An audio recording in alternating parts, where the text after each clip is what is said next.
Hello friends, मैं Meenakshi BTech computer class से।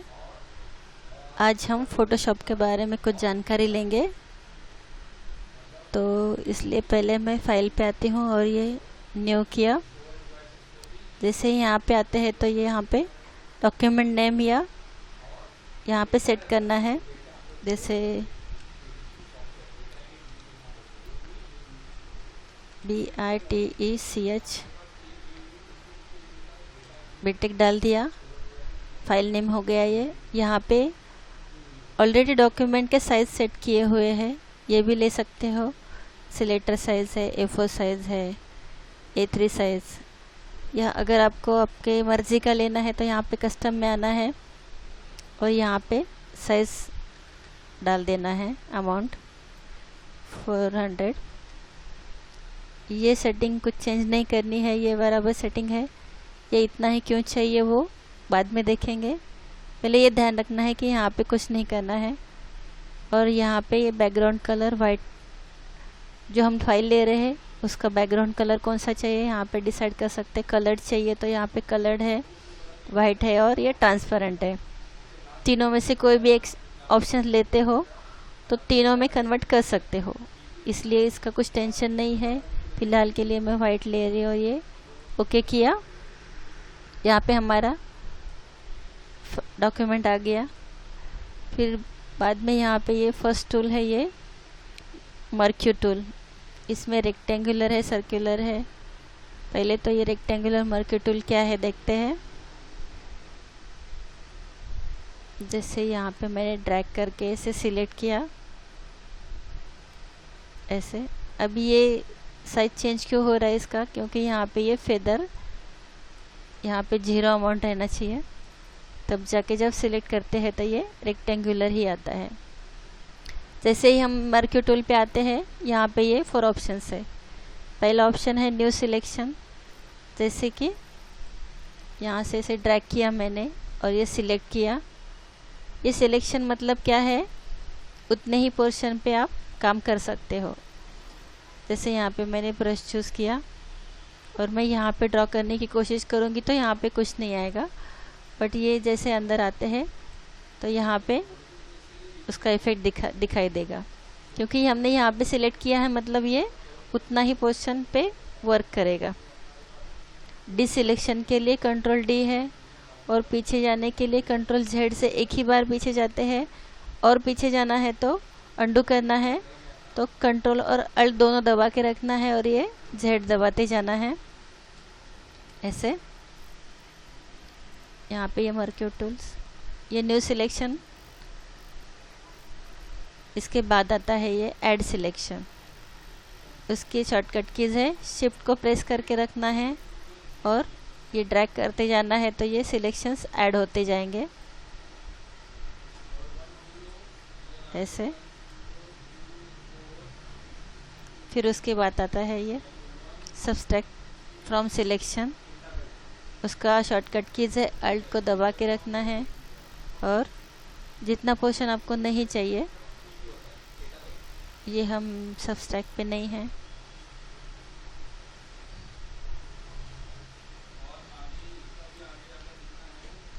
Third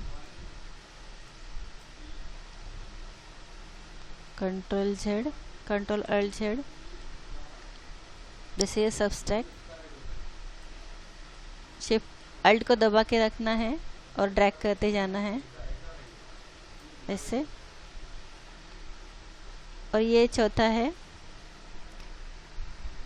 intersect with selection. जैसे हम लोग न्यूली सिलेक्ट करते हैं तो ये जो हमारा न्यू सिलेक्शन है और उसके अंदर जितना इंटरेक्ट हुआ है पहले का सिलेक्शन, एक्चुअली Ctrl Z, ये 4th ऑप्शन, ये इतना ही रहेगा, बाकी का पोर्शन डिलीट हो जाएगा ऐसे। और ये फेदर क्या है ये मैं बताती हूँ आपको। Ctrl D से डी सिलेक्ट। जैसे यहाँ पे मैं आई, ये सिलेक्ट किया, यहाँ पे अपने पास 2 ऑप्शन है, फोरग्राउंड कलर और ये बैकग्राउंड कलर। इसको चेंज करना है तो यहाँ पे सिंपली सिंगल क्लिक करना है और ये कलर चूज़ करना है। ओके, यहाँ पे ग्रीन हो गया, यहाँ पे पर्पल। ओके, कंट्रोल बैक करेंगे तो बैकग्राउंड कलर आएगा। अल्ट बैक करेंगे, अल्ट को दबा के रखना है और बैक दबाना है तो ये फोरग्राउंड कलर आ जाएगा। कंट्रोल डी, डिसेलेक्ट, और ये फेदर देखते हैं। उसके लिए यहाँ पे मैंने सिलेक्ट किया कुछ पोर्शन, यहाँ पे फेदर 30% 50% डाल सकते हैं। ये सिलेक्ट किया, फिर जैसे सिलेक्ट करते हैं तो ये रेक्टेंगुलर नहीं रहेगा, थोड़ा कर्व हो जाएगा। इसे बड़ा लेते हैं तो समझ में आएगा प्रॉपरली। 50% एरिया, 20% ऐसे लिया। फिर ये कंट्रोल बैक किया तो ये साइड का पोर्शन ऐसे ब्लर आएगा। जैसे यहाँ पे अगर फेदर नहीं होता तो ये पीछे जो दिया है ये पिंक कलर का ऐसे आ जाएगा, और ये फेदर है। ये सर्कल में भी हम सिलेक्शन कर सकते हैं। जैसे ऐसे सिलेक्ट किया, अल्ट बैक किया, ऐसे कंट्रोल बैक से बैकग्राउंड कलर ऐसे अल्ट बैक। अभी जब तक मैं ये यहाँ पे 0 नहीं करूँगी, ये डिफ़ॉल्ट साइज़ उतना ही रहेगा। जैसे यहाँ पे मैं रेक्टेंगुलर ले रही हूँ, ये सिलेक्ट करके डिलीट किया। मुझे बैकग्राउंड कलर में वाइट चाहिए। ओके किया, कंट्रोल डी और ये कंट्रोल बैक, तो ये वाइट कलर हो जाए। अब यहाँ पे जैसे सिलेक्ट करते हैं तो ये यहाँ पे 20 फेदर पिक्सल्स दिए हैं, इसलिए ये ऐसे आएगा। रेक्टेंगुलर ही चाहिए हमें तो ये 0 करना है। यहाँ पे डिफ़ॉल्ट 0 ही रखना है। अगर हमें फेदर ऑप्शन यूज़ करना है तो क्या करेंगे, सिलेक्ट करेंगे, उसी को राइट माउस करेंगे और ये यहाँ पे आके फेदर ये 30। ओके, तो ये और ये अल्ट बैक से कलर फिल किया तो ये क्या होगा, जितना हमें करंट सिलेक्शन है उसी को इफेक्ट करेगा। और जब दूसरी बार सिलेक्शन करते हैं तो ये रेक्टेंगुलर में ही आएगा, कर्व में नहीं आएगा। ये एक फ़ायदा है इसका। राइट माउस करके फेदर यूज़ करना है। कंट्रोल डी, यहाँ पे राइट सिलेक्ट किया, यहाँ पे ये सिलेक्ट इनवर्ट क्या है, इस पे अगर क्लिक करते हैं तो क्या होगा, अल्ट बैक किया, जितना सिलेक्शन हमने किया था उसे छोड़ के बाकी का पोर्शन पे इफ़ेक्ट करेगा।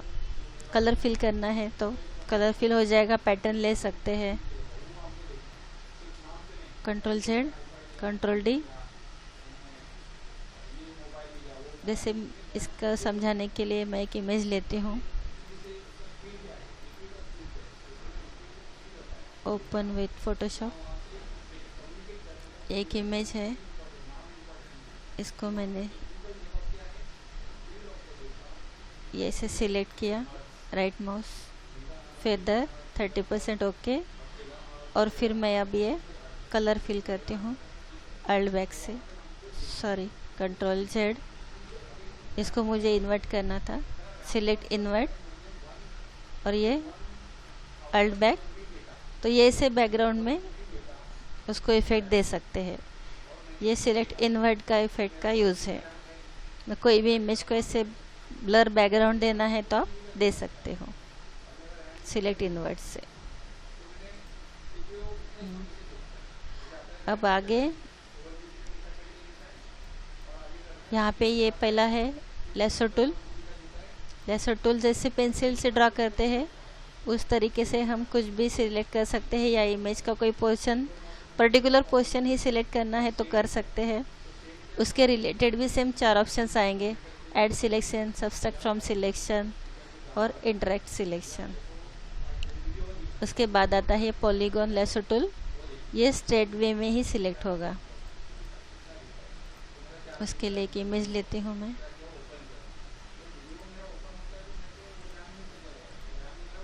जैसे यहाँ पे ड्रैग करते हैं तो भी आ जाएगा फोटोशॉप में।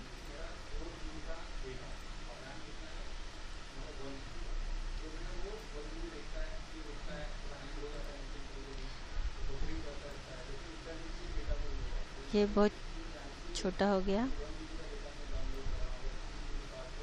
तो स्क्रीन, तो ये ओरिजिनल साइज हो गया।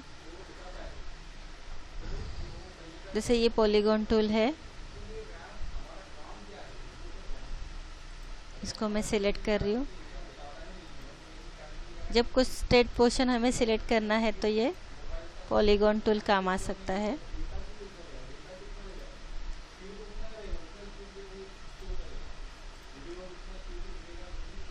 ऐसे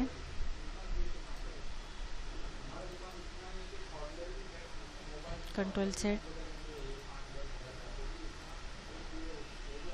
ये सिलेक्ट हो गया।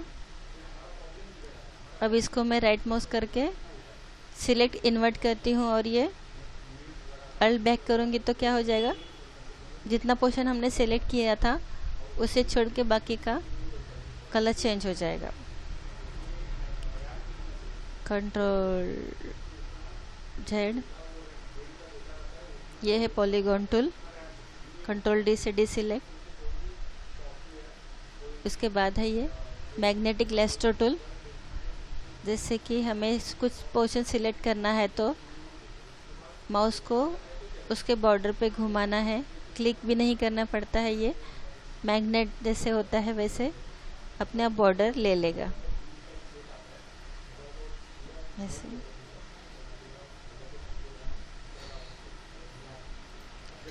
अभी ये जो यहाँ पे रॉन्ग सिलेक्शन हुआ है उसके लिए मैं क्या करना है, ये सब्सट्रैक्ट सिलेक्शन। जैसे इतना सिलेक्ट किया तो ये इतना ही पोर्शन कट हो जाएगा।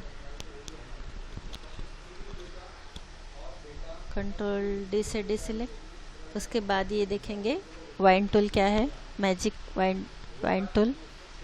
जैसे कुछ इमेज में जो सेम पोर्शन है सिलेक्ट करने के लिए वाइन टूल का यूज़ होगा। जैसे यहाँ पे सिलेक्ट किया, अभी मैंने ये यहाँ पे एक ही इस पे क्लिक किया तो ये जहाँ पे जितना ब्लू पोर्शन रहेगा वहाँ पे ये सिलेक्ट कर देगा। क्यों? क्योंकि यहाँ पे टॉलरेंस 50% है, इसलिए इसका अमाउंट हम अगर कम करेंगे कंट्रोल D से deselect, control D, control D 1%। जैसे जितना अमाउंट कम करेंगे तो ये बहुत कम इसमें क्लिक हो जाएगा। फिर ऐड करके हमें वो पोर्शन सिलेक्ट कर सकते हैं। अगर एक साथ में ही हमें सिलेक्ट करना है, जैसे ये यहाँ पे देखो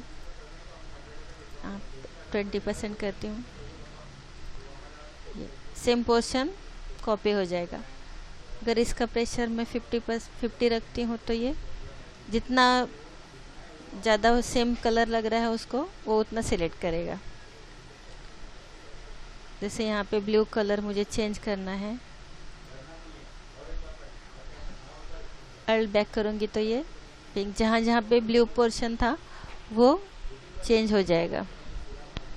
सपोज हमें कंपनी और ये जो ये लिखा है जॉन, उसका कलर चेंज करना है तो मैं यहाँ इस पे क्लिक करूँगी तो जितना ग्रीन पोर्शन रहेगा वो अल्ट बैक से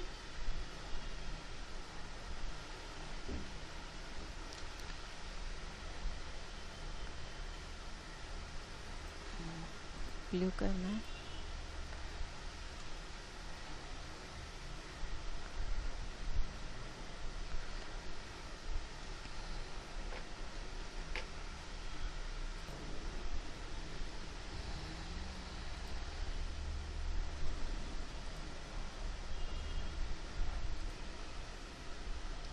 जैसे वाइन टूल लिया और ये कंपनी पे सिलेक्ट किया और अल्ट बैक करूँगी तो ये कलर चेंज हो जाएगा इसका ऐसे। वाइन टूल मतलब कोई भी एक पैच रहेगा उसे सिलेक्ट करना है ऐसे, और फिर ये कंट्रोल बैक और ये अल्ट बैक से कोई भी कलर चेंज कर सकते हैं। इस वीडियो में इतना ही। Thank you.